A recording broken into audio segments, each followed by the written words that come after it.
Okay.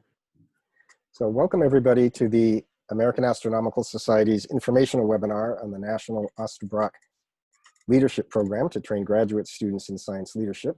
I'm Rick Feinberg. I'm the AAS press officer, and I'm our staff liaison to the National Osterbrock Leadership Program. I'm a former editor-in-chief of Sky and Telescope, which of course is now published by the AAS. And I'm a longtime admirer of our two presenters whom I will introduce in just a couple of minutes. And I personally would have loved to have had leadership training when I was in graduate school, but that wasn't available in those days. So I'm excited that the AAS is pursuing this initiative right now. So I want to let everybody know that we are recording this webinar. We're going to post it on the AAS website on the NOLP page after the webinar. And when you hear me say NOLP, I'm not choking. That's just how I pronounce the acronym for the program, NOLP. We're also going to post a copy of the PowerPoint slides, so you'll be able to access those afterwards, so you don't need to scribble notes during the webinar. And we decided to be somewhat informal, so we're letting everybody have audio and video capability. Once the presentation begins, I'd ask you to mute your audio and turn off your video just to minimize distraction. But Sandy and Bob and I will keep our audio and video going. If you end up with an urgent question during the presentation, you really want to ask a question and interrupt things, that's okay. Just send a text chat to me using the chat window that should pop up at the bottom of your Zoom window. There's a little chat box. And you should be able to check to chat just with me. If you accidentally chat with everybody, that's fine too. But if you chat with me, if I see an urgent question, somebody wants to stop and get some clarification, we'll do that. Otherwise, we'll save the questions to the end. And at the end, people who have questions can just speak up. Say, hey, I have a question. This is Mindy or Aaron, I have a question. And hopefully we won't all step on all over each other. Okay, so let's get started. I want to introduce our presenters today. Sandy Faber is the University Professor Emerita at the University of California in Santa Cruz. She's a staff member of the University of California Observatories, and she's the program director for UCSC's Osterbrock Leadership Program, which our AAS program is based on. Her research interests include cosmology and galaxy formation and astronomical instrumentation. With collaborators, she discovered the Faber-Jackson relation, the scaling relation between luminosities and central stellar velocity dispersions in galaxies.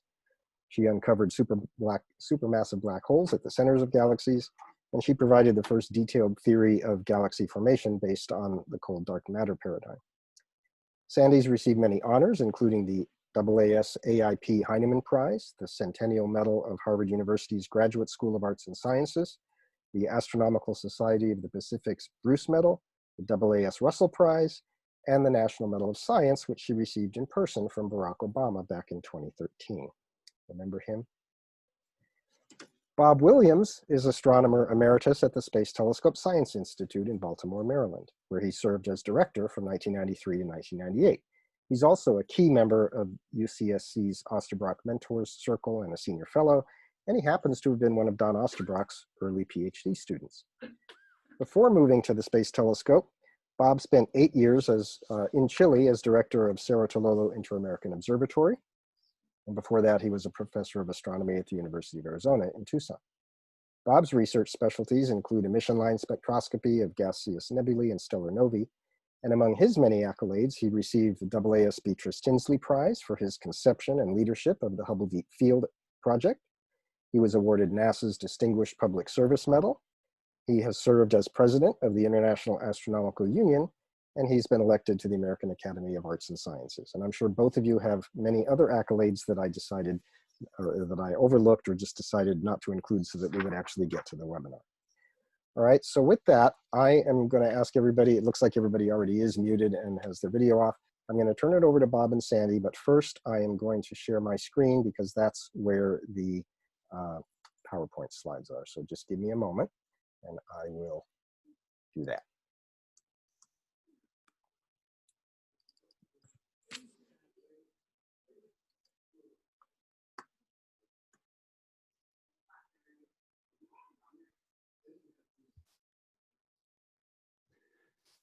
Great. Thank you, Rick. So let me begin by saying that Sandy and I are certainly pleased to be able to propose an initiative like the Osterbrock Leadership Program on a national level. We've both been fortunate to be in positions where we've been at the head of a scientific organization.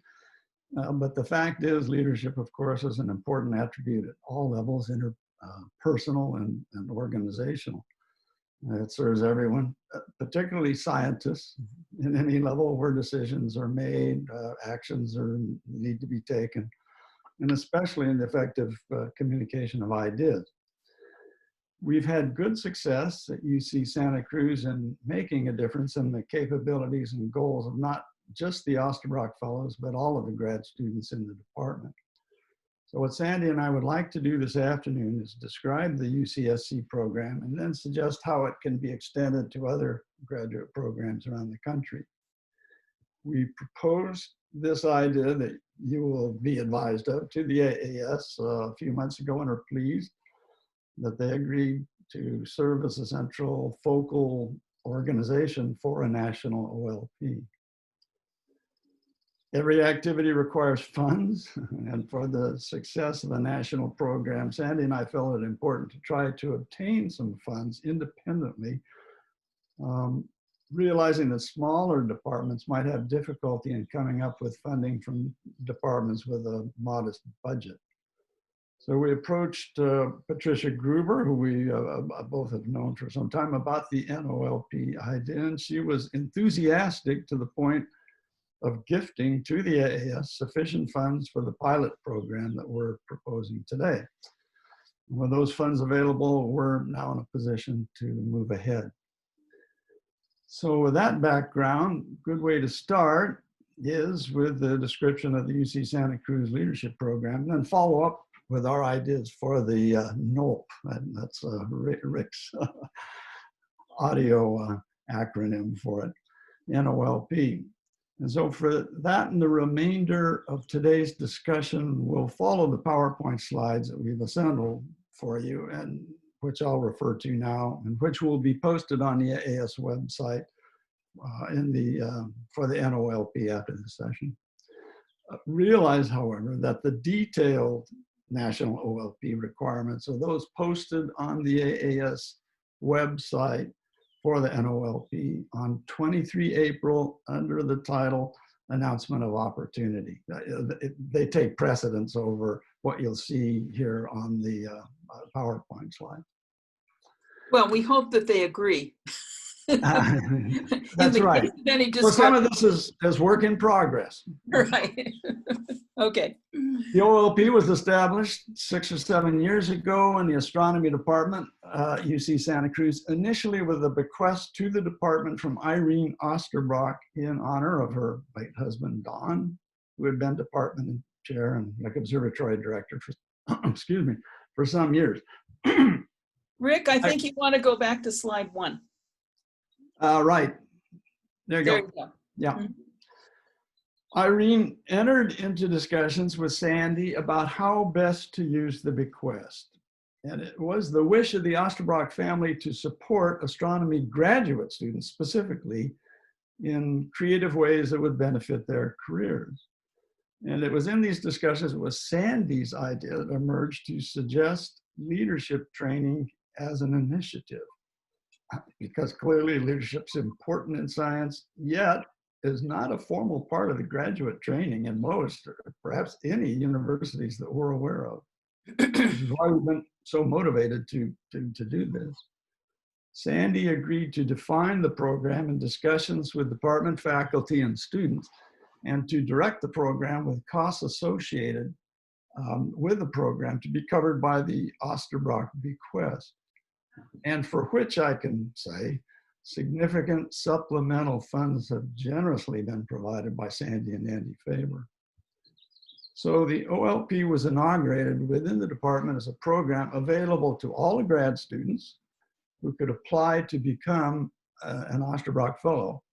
And you can see the admissions statement there.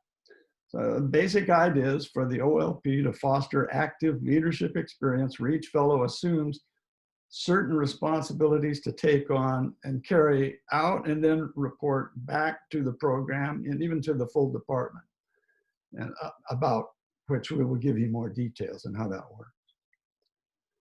So I realize I'm preaching to the choir here, but it will not surprise you that some faculty members may consider a program like this a distraction from the primary goal of their work in the department, which is classwork, serving as TAs, assisting professors with their research projects and the students' own research projects.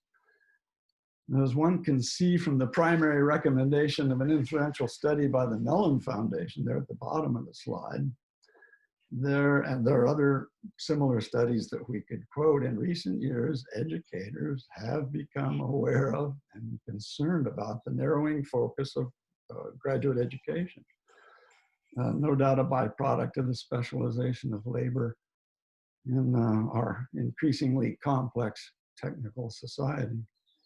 So a broadening narrative is useful for students who plan to carve out a career in a society where many opportunities may come their way that are different from those that they have anticipated and could well be outside of astronomy.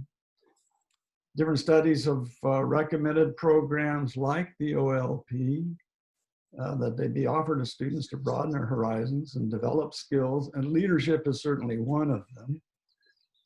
So we really believe we're on an important track here in immersing graduate students in active leadership training.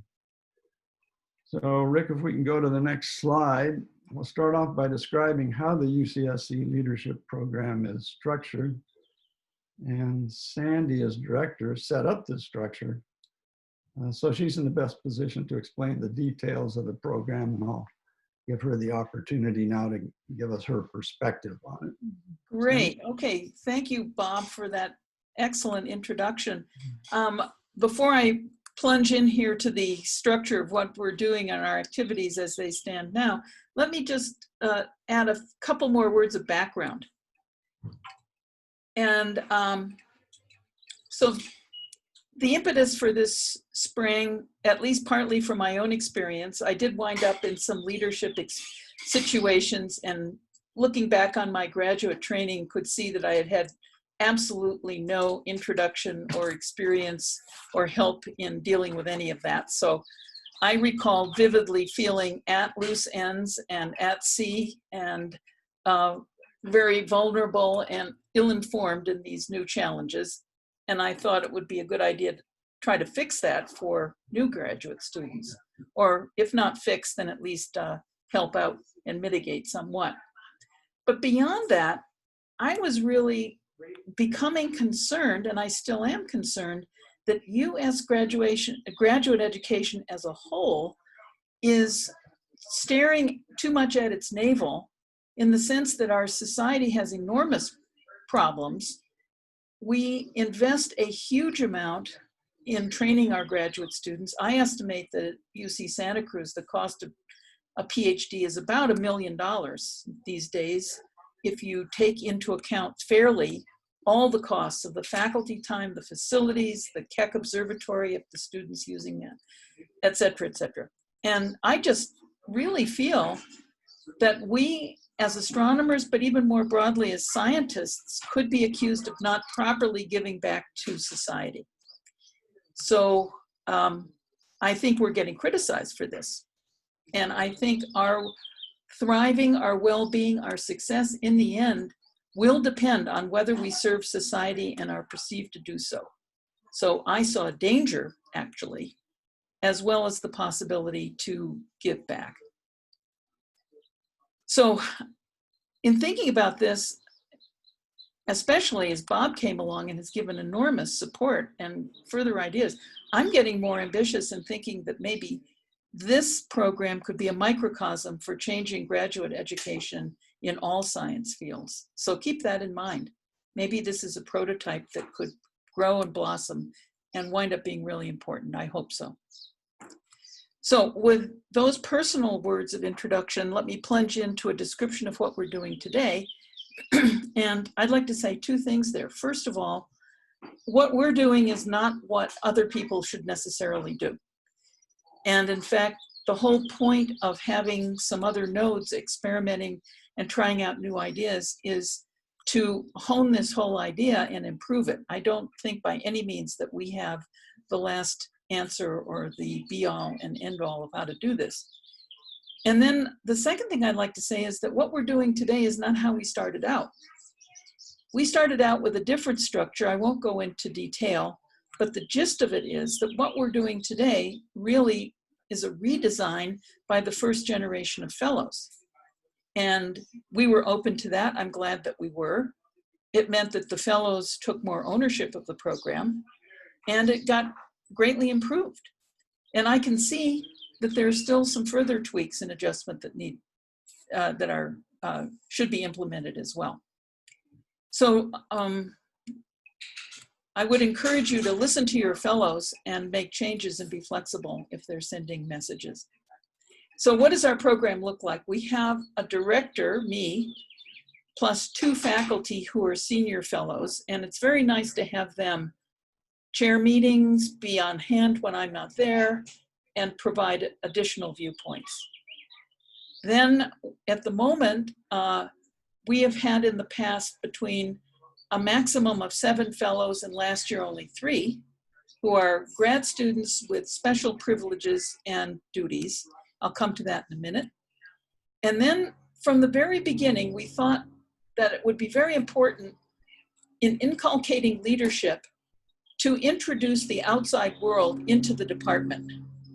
And to that end, one way we're doing it is with mentors. They are external advisors who are not part of the department. And I think we have 4 now, 2 of whom have astronomical backgrounds, 2 of whom do not. I think it would be desirable to have more, and we're on the we are looking out for more of them. And I will say by way of advice that it's hard to get real mentor involvement in the program unless the mentors are fairly local. Bob is an exception who has maintained close contact despite a distance of 3,000 miles. He has come for 2 months every year for the past 3 years, though, to be physically present. All right, so. And we'll continue to do so, and perhaps for even greater amount of time in the future. Yeah, right. So I, as the director, am nominally in charge of everything, including the finances, but in fact, I try to talk to everybody. We're governing by consensus. I've said a word or 2 about the senior fellows. The mentors, I'd like to say more about our mentors. In addition to Bob, we have a mentor who is a specialist in communications and gives communication workshops. So it would be interesting to choose mentors who can provide services to the program. We have another mentor who is a graduate, PhD of the department. She is local, and she loves to put on lunches and dinners for students, and they talk confidentially and openly about concerns. She's a real sounding board for them. And then our last mentor right now is a recipient of the National Medal of Technology, and he is a link to Silicon Valley and the job world out there, and very valuable for that. So then we have the fellows themselves, and as I say, they have some special duties and special privileges at the same time. Their main duty is to run something I'll talk about in the next bullet called the mini grant program. And that's a fair amount of work for them, but they conceived of it and they designed it and they run it. They also are an interface between the program and the rest of the graduate students. They convey the opinions and wants and needs of the graduate students to the program, and we often do things in response to that. And they participate in the selection of new fellows. They have a special privilege now. Our big trip, which I'm coming to in a minute, is limited to fellows. And they also receive a stipend of $2,000 a year to honor their contributions and their responsibilities. Okay, so now let me move on to what the program is doing. that's the activities, Rick. So we should be on slide 2. Thank you. You're now on slide 3. Can you go back to slide 2? Thank you. We're on the second bullet there. I've referred to the mini grant projects, and this program is run by the fellows, but it's open to any graduate student in the department. This is a way in which the program has a bigger impact than just the fellows.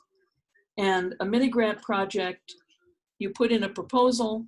If you're selected, you run a small project with a budget of a few $1,000s maximum, paid for out of the program funds. It runs for 12 months. All graduate students can propose, and there really very little oversight during the program, but you have to put in a final report. And this was the notion that was developed by the fellows. It's their contribution, and it's regarded by everybody as the heart of the program, both running it as a fellow and actually the projects that are being done, which cover all manner of things.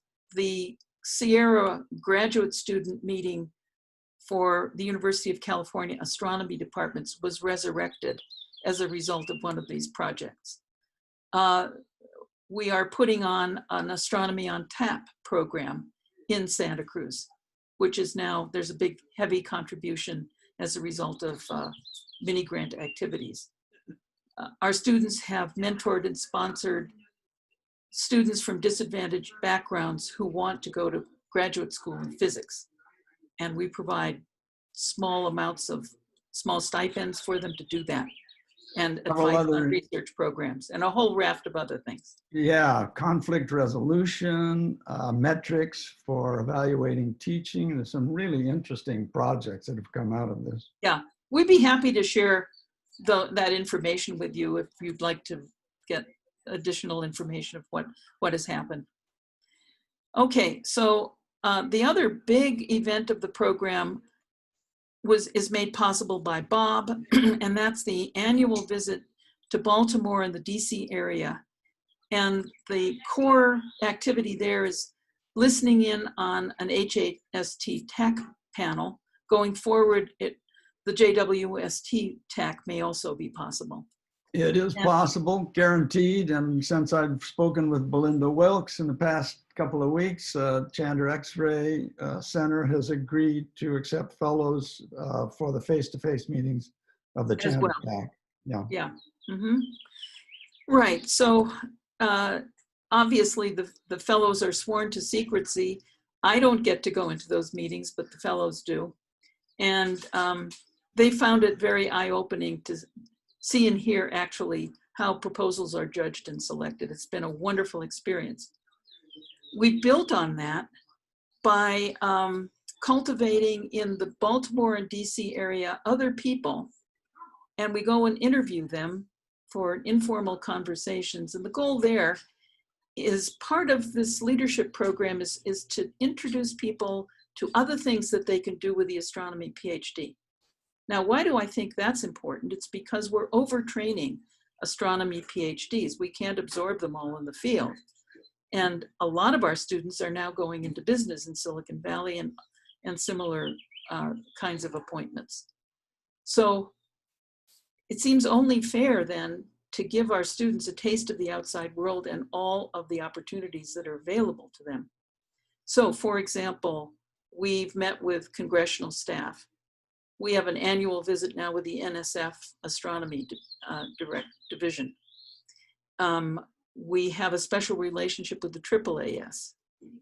And we visited with members of the Maryland legislature, with campaign staff and political staff for various political leaders and so on. So that, I think, has been, gosh, I wish you could just sit in the van after we've had one of these visits and there's just chatter, chatter, chatter, reflecting on what that latest person said and how interesting it was. So that has been valuable.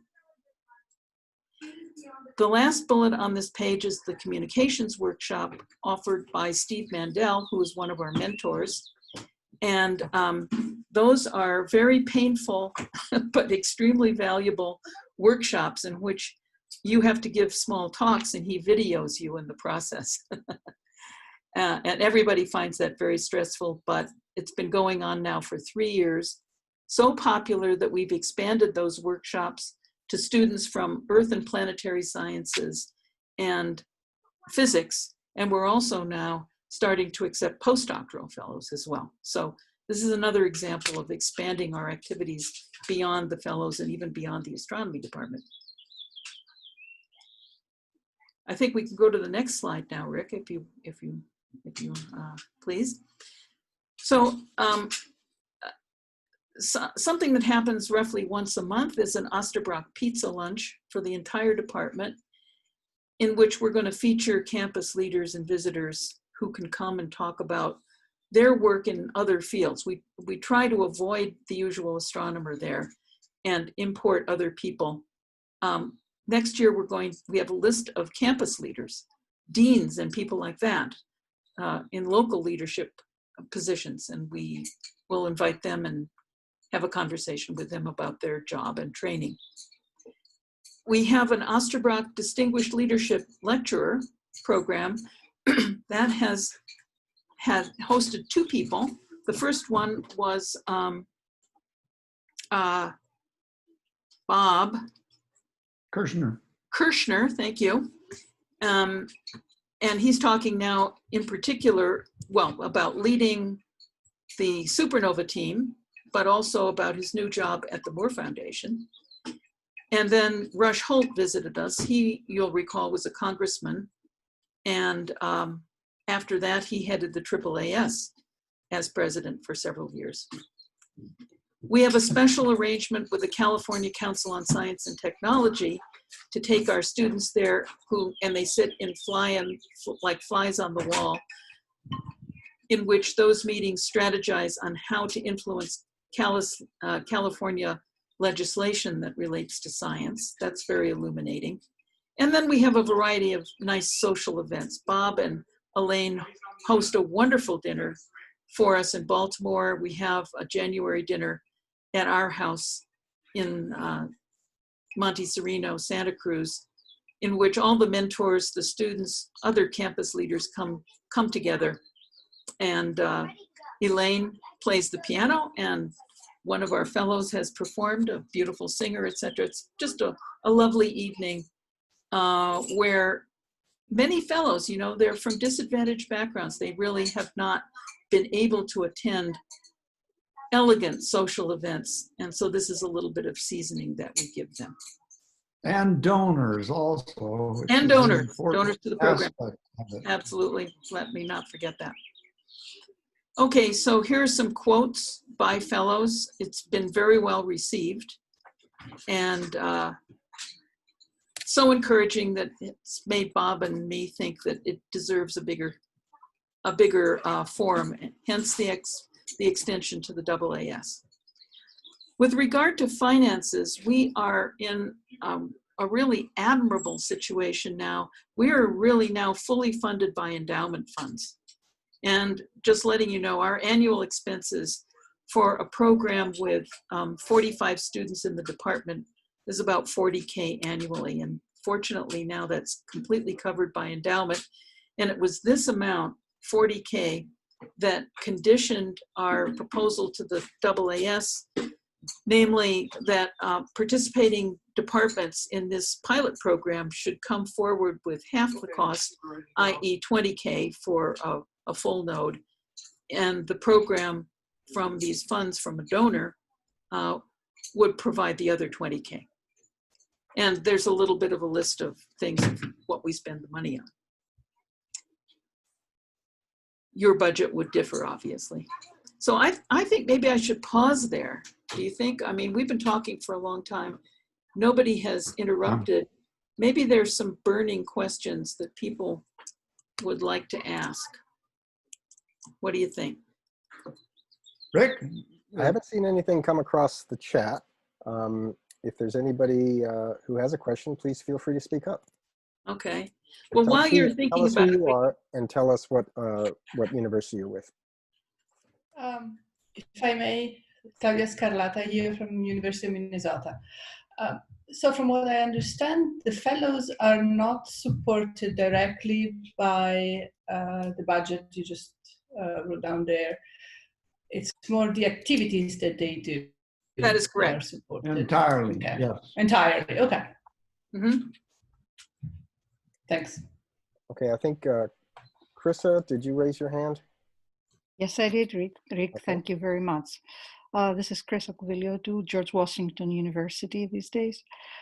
And I am very enthusiastic about your program. I'm very, I really am very excited to hear about it. And I think it's extremely valuable.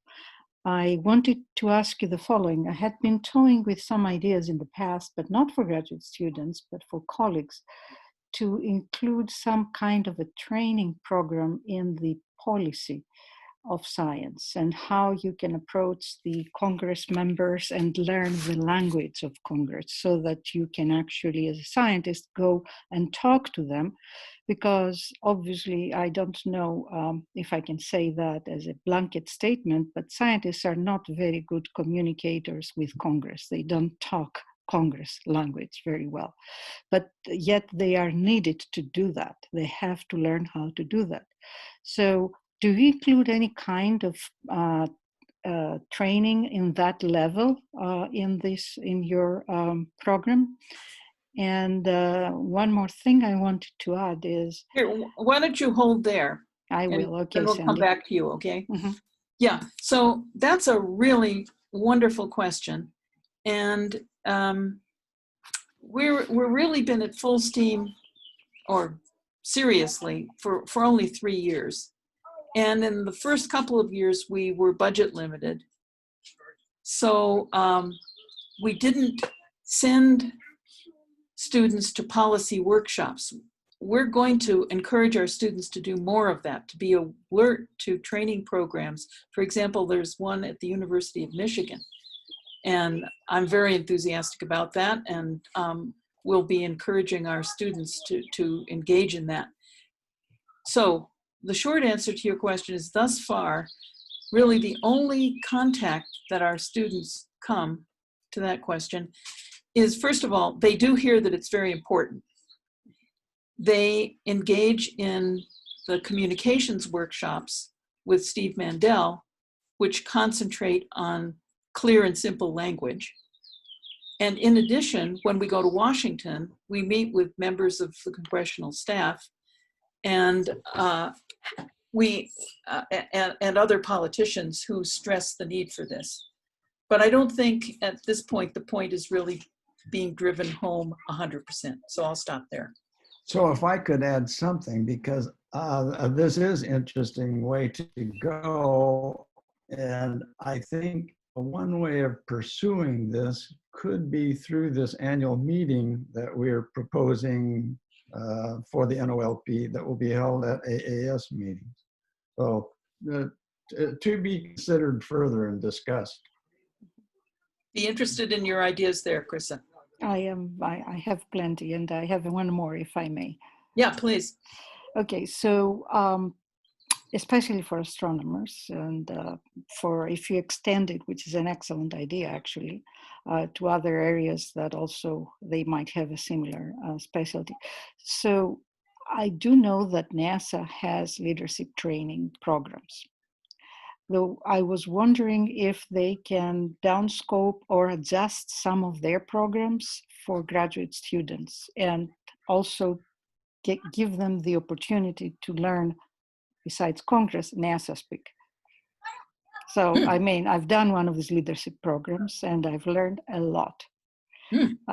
But it's not going to be exactly identical. It probably needs to be tailored back for graduate students.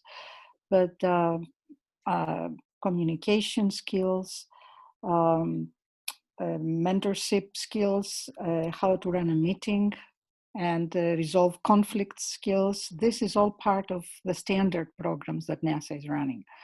Maybe if you can approach them and ask them if they can actually adjust some of them, that might also be very useful. Fantastic idea.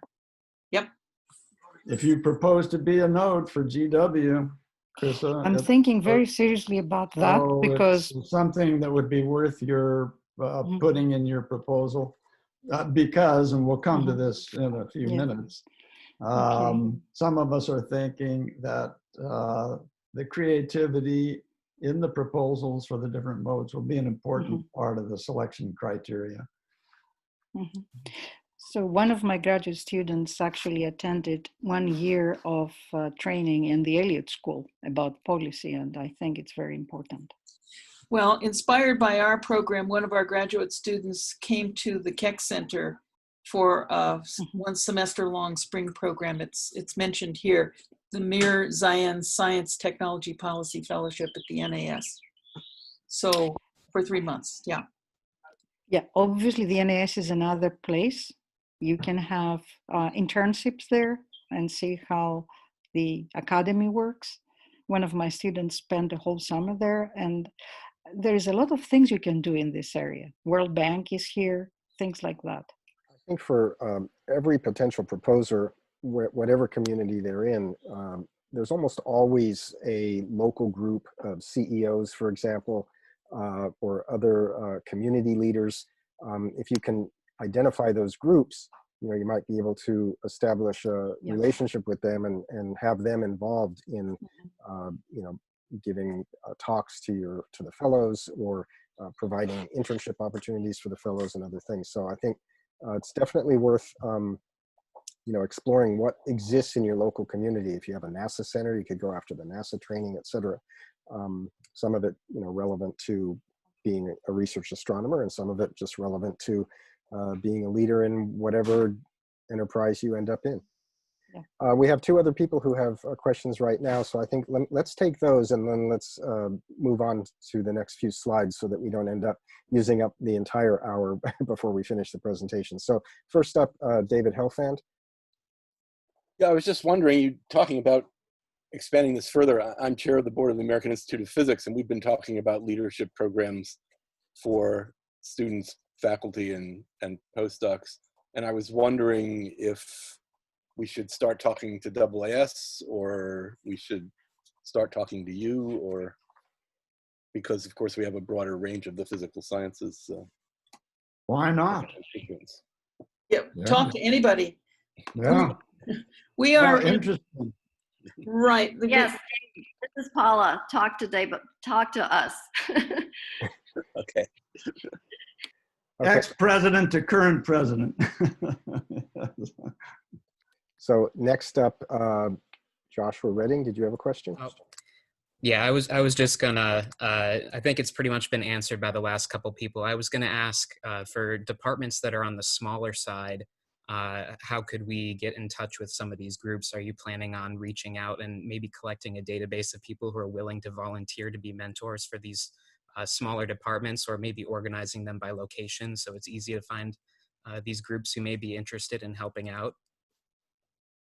But it seems like that's kind of been answered by the last couple people. You can just reach out to local groups. So I think so. I think it will be better in the end if you do your own reaching. Yeah, it is better to do it locally, I think. Gotcha. More effective. Now, Joshua, you're at the University of North Carolina now, and I Yes. believe you said you were a grad student? That's correct, yes. Yeah, so we don't have any faculty from there on this webinar, but one of the reasons we were hoping to get graduate students to attend is so that you can go back and lobby for this type of thing with your faculty. They can come and look at the recorded video, they can learn more about it on the website, etc. Graduate students, you can't, as a graduate student, propose your institution to become a node. You need to get your faculty, your department chair, and so on to do that. But once you have a node, the graduate students, I would think, as you become fellows, would, as Sandy has indicated, be a major driver of how the program moves forward and evolves.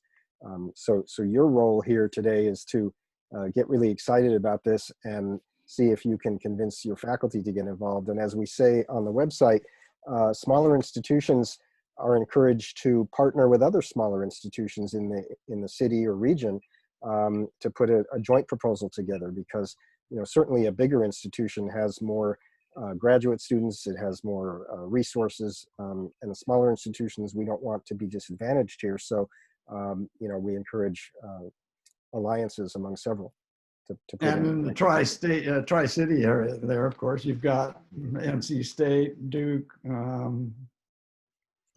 perfect setup of possibilities for you there. And tons of industry and corporate, you know, opportunities to bring leaders in. You know, it's a real hotbed. So that's great.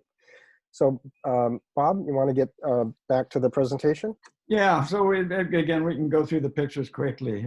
So you've got 2 slides of pictures that were taken of the most recent 2 visits before the last one that has been canceled due to the COVID-19 pandemic. But you see in the first slide, the annual dinner, networking with everyone. You know, chancellor of the campus shows up, the provost, the donors, all the fellows. It's a great occasion. You see one of the HST TAC panels. They will accept the fellows as observers, who of course maintain confidentiality, have to sign conflict of interest statements. So this is taken very seriously, and is really one of the highlights of the visit, as Sandy said. You see Rush Holt in his lecture, and then Elaine and I have a dinner for all the fellows with the CHAC chair, and you see that in the lower right corner. And so it's a neat opportunity where we allow the TAC chair to go through her or his career development, and Catherine Sasarski did it. The fellows have just been over the moon about what they've learned in those sessions. The next slide down, again, just a montage of selections, visits to Goddard Space Flight Center. You see the Institute there. We meet with the current Institute Director, Ken Sembach. So very useful. So why don't we proceed then to slide, I'm not sure. Let me just inject one thought. Can you go back one slide, Rick? So in this day and age, and our sensitivity to inclusion and so on, I'm sure it hasn't escaped you as you've surveyed the faces of our fellows that we have an unusually high proportion of students of color and also females. And we do not try to enforce that in any way, but rather I will just say that students from those backgrounds really gravitate to this program. And they are really especially appreciating the new perspective that it's given them. So I don't think if you have any students like this in your department, I predict you'll find that this program, the members will be overrepresented from those classes. Okay, just wanted to say that. Roughly 3/4 of the fellows in the past 4 years have been female. Including disabled students also. Yes. Yeah. Single mothers. Go ahead. So Sandy, do you want to take it from slide, what is it, 8? Yeah, okay. So this is what we're proposing now. Sorry, 6. Is Rick going to go from here? I thought he was going to give us the basic. Next slide or two, I would say. In fact, I'll take this. So essentially what we're proposing in this slide is based on the success of the Santa Cruz OLP. We're proposing to the AAS, we've already said this, expand the program to other astronomy graduate programs. The budget figure, of course, is just a default there. And based on a Santa Cruz, it costs for all the activities that we described, $40K, of which we now have matching funds. So we can up to matching funds of $20K. We can pay for 50% of it from Patricia Gruber's gift. In order to, we really wanted to fund 5 or 6 nodes. For that, we needed almost $400K. Pat provided more than half of that. We're still hopeful of getting $170,000 more. in order to fund the pilot program for 4 years. The pandemic, of course, has changed the landscape, and so it's problematical, perhaps, that we'll get that at least in the next 6 months, but we're going to give it a shot. And so the number of nodes that will be selected by the AAS selection committee will be determined both, of course, by the creativity of the proposals, but also the amount of funds available. And we anticipate that anywhere from 2 to 4 nodes should be able to be funded. One of the agreements that we reached with Pat was that the matching funds should go directly to the activities of the program and not used for overhead. As I say, we're still seeking other funds, and we'll just have to see how that goes, but at least we believe that we can come up in the selection process that will take place in October with 2 to 4 nodes for a 4-year program. The Board of Trustees has already approved the basic structure here that we're proposing, and you have a timeline there that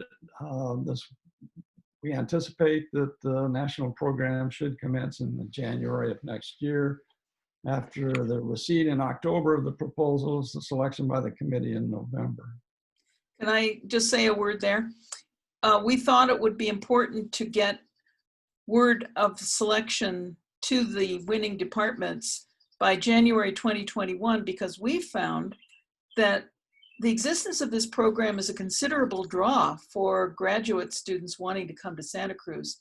And so we thought if you knew that your department was selected in January 2021, you could send that news around, and that would influence people, hopefully in a positive way, to choose your department.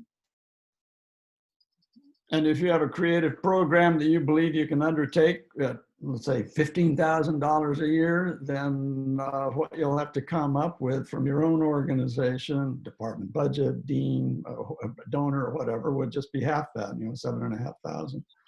So there's no requirement that you have to try something that will cost $30,000 to $40,000. So for the next slide, specifications, the activities. What we really want to do, and Sandy has emphasized this, is so we're looking for ideas in the expansion of this program. So every proposal for a node should have the freedom to create whatever they want that they consider effective, innovative. But in order to foster collaboration between all the nodes, what we're requesting that all of the proposals include 2 activities. One is, and their continuation of the activities that the OLP in Santa Cruz has followed and found so successful. First is each fellow should serve at least once as an OC planning or TAC meeting. And we are in the process of expanding these visits, not just to TACs, but to policy committees. It could be Board of Trustees of the AAS, AAS meetings. For the moment, of course, we have the 3 TACs that serve. In any event, one requirement that that each proposal include that activity. The other activity is that we want to institute this annual meeting at an AAS meeting. Our default has been that it would be a half-day session, but that's just a default. It could be shorter or longer than that. It could be 3 sessions. It could be 4 sessions, making it a full day meeting. And what we have in mind is that it will be a good situation of which networking can take place. Also, we would bring in experienced leaders who would either speak to the students or be interviewed perhaps by one of us, followed by a general Q&A. And since we haven't really given thought to more than that, our idea is that we would like the different nodes to suggest activities that you think would be very good. We've already heard one from Krissa that would be included in the annual meeting. So those two activities should be part of every proposal, and for small number of fellows, that is smaller nodes, of course, that would involve maybe 1 or 2 fellows, and so not be as costly as, other than that, the sky's the limit. Propose exactly what you think is feasible for your particular organization. And in terms of the requisites, we are confining this for the moment to graduate programs in astronomy. You know, David Helfand's suggestion that perhaps there'd be some collaboration involving physics program is an interesting one.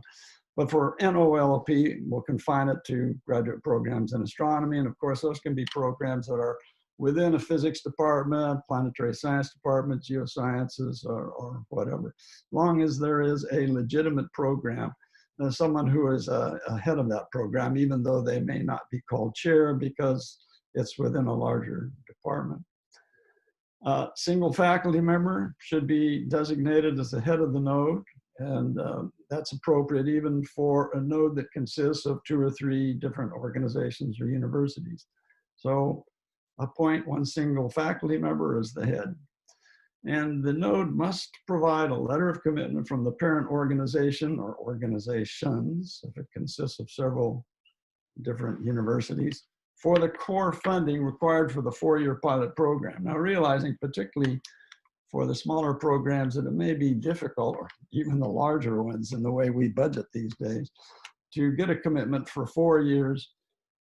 We realized that some proposals may come in with only a 2-year commitment, and all I can say is we're willing to be open and inclusive about this and let the selection committee make a decision as to whether or not nodes should be selected if there is only a 2-year commitment. And going to the next slide, the proposal can be free form and only a couple of pages long, but it should specify a brief description of proposed activities and then a projected annual budget, broken down a bit so that the budget contains the relationship is related to the activities of the program for the duration of the pilot program. We anticipate that nodes with more than 25 graduate students should aim to designate 4 to 6 students as fellows. Those with fewer students aim for 2 to 4 fellows annually. Just by way of a data point, to take 6 students plus a faculty mentor from Santa Cruz to Baltimore, Washington for an entire week, that is to say Sunday returning Friday night, is about $10,000. And so with that, let me turn it over to Rick, because the selection process will be handled by the AAS. Sandy and I are not a part of that.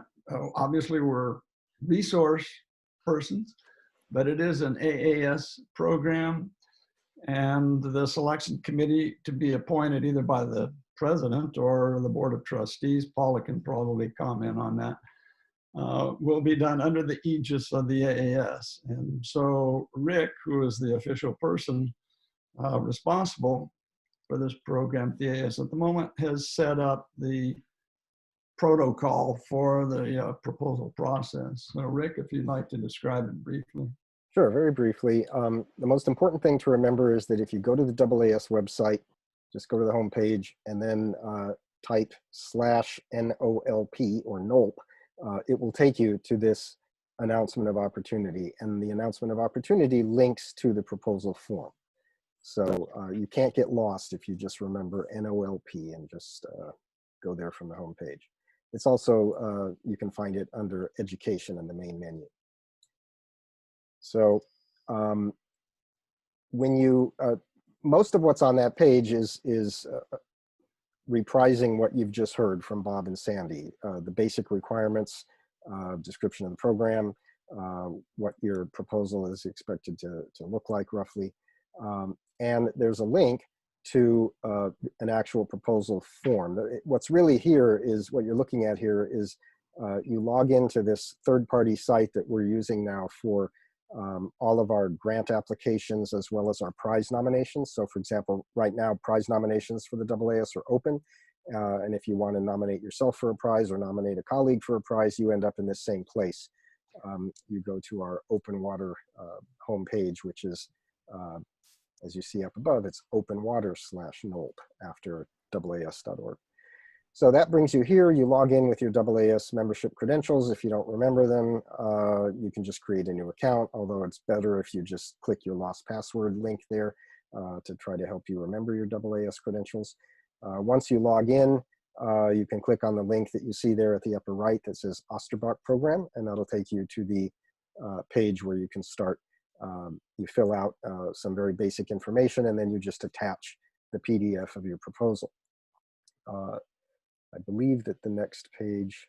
Next slide, yeah, sums it up. Next slide just summarizes it. Yeah, Yeah. You know, there's no, the form that you find on Open Water is really just a cover page. It's just so that we make sure that we have everybody's, you know, name, email address, what institution or institutions they're representing, and so on. And then the proposal itself is just an attached PDF.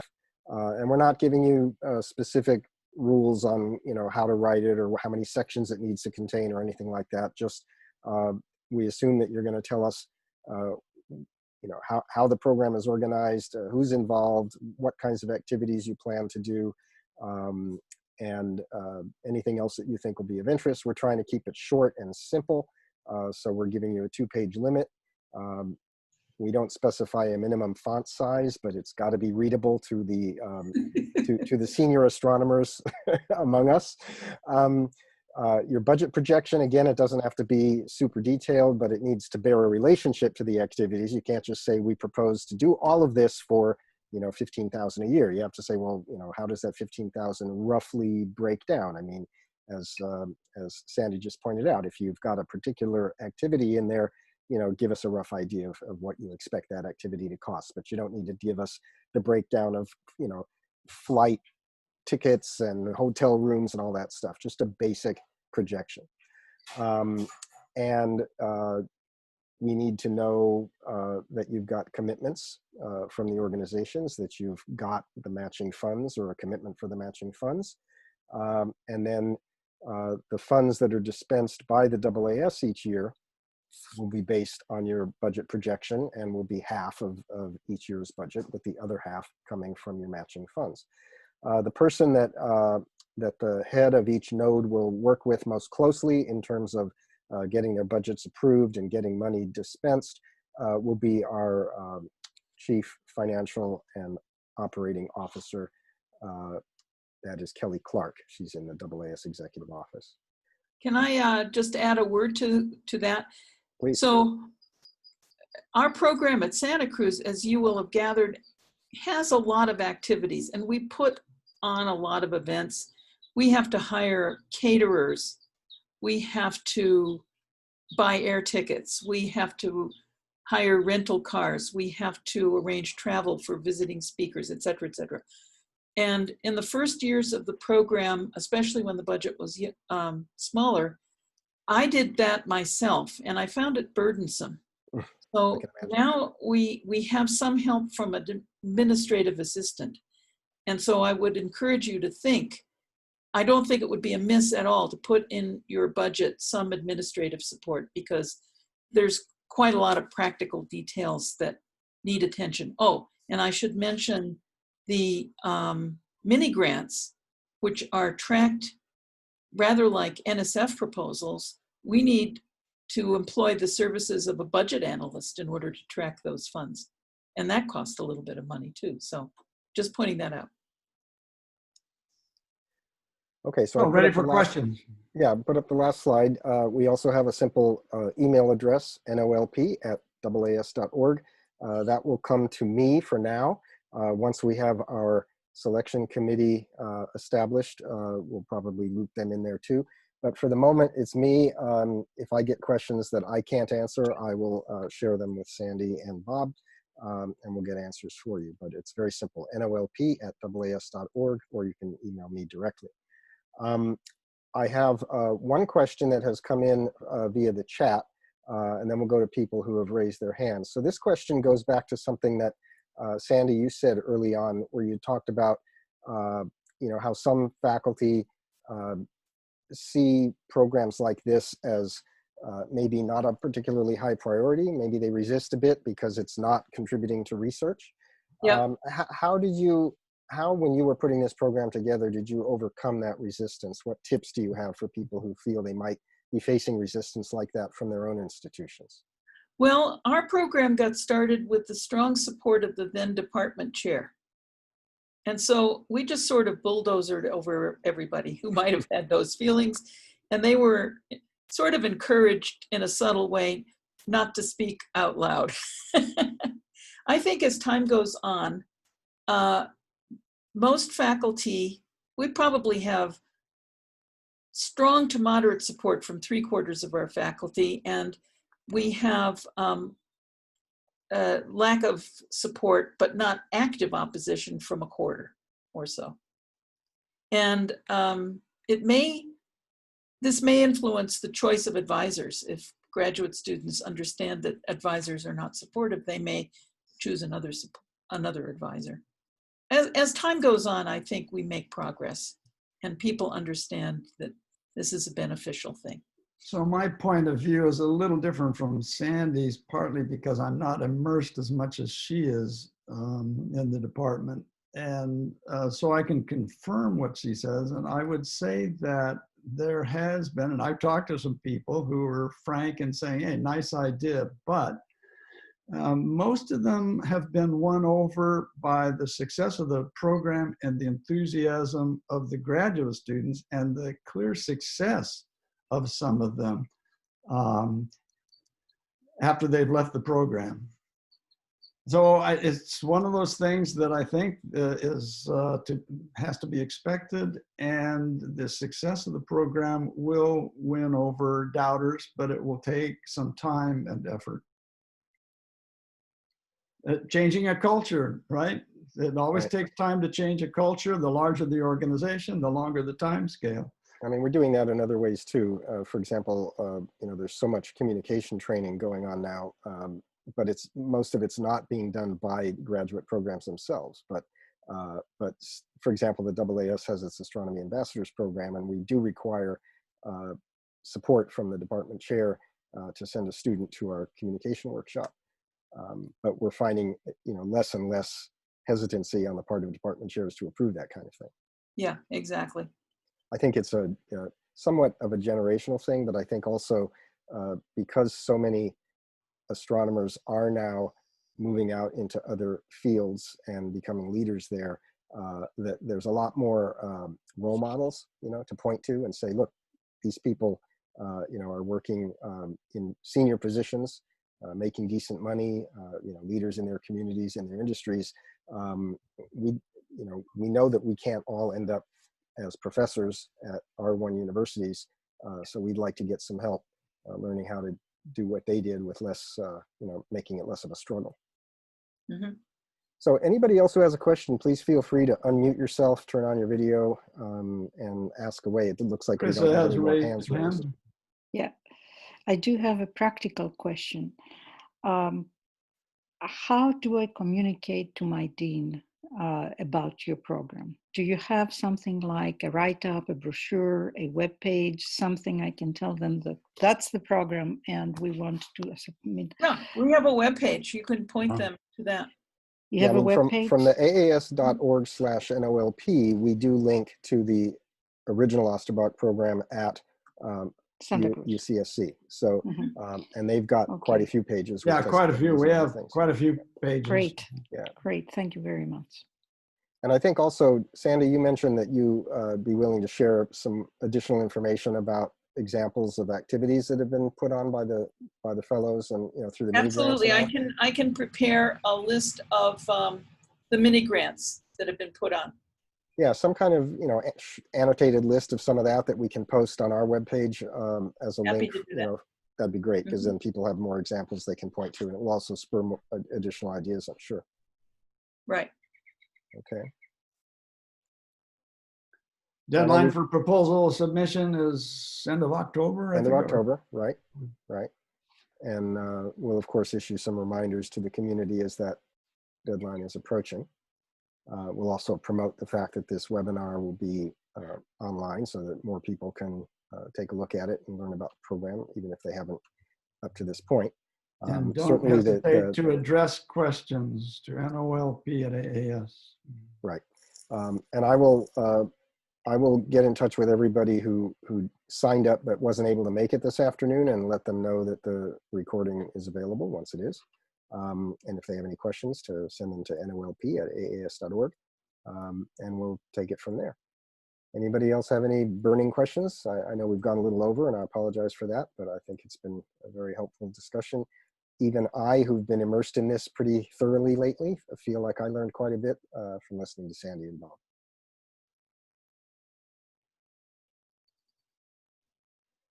Well, if not, that's a wrap. If you guys don't have any final comments, then yes, then I want to especially thank Sandy and Bob for putting this webinar on. I want to thank all of you who attended and asked questions, and we look forward to receiving a bunch of really interesting proposals. And even more than that, look forward to establishing some new nodes for this program. Very good. Thank you, Rick. Yeah, thank you, Rick. Thanks to all of you. Bye. Thanks. Bye. Bye-bye, everybody. Thank you.